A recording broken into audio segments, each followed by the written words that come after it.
এমন একটা সময় ছিল যখন নারীদের কেবল দেখা যেত ঘরের কাজ করতে, আর আমাদের সমাজও তাই অভ্যস্ত হয়ে পড়েছে নারীদেরকে ঘরের কাজ করতে দেখে। রাজারা করত রাজ্য শাসন, আর রাজাকে শাসন করত রানীরা। আহা, কি যে নারীর একটা প্রাপ্তি, তাই না?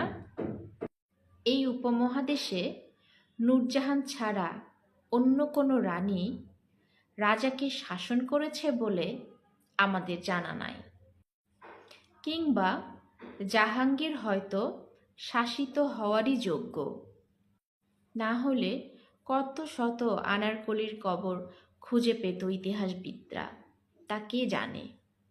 সংসারের ঘানি টানতে গিয়ে যে নারী তার দুয়ারে আসা বসন্ত দেখতে পাননি বলে ৩২ বছর বয়সে জীবনের শেষ প্রান্তে এসে দুঃখে মৃত্যু আহ্বান করে, সেই নারীর এ যুগে চাকরিতে প্রবেশের বয়সসীমা ৩২।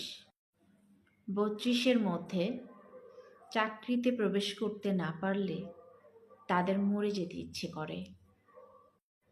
আসলেই নারীদের জীবন অনেক কঠিন।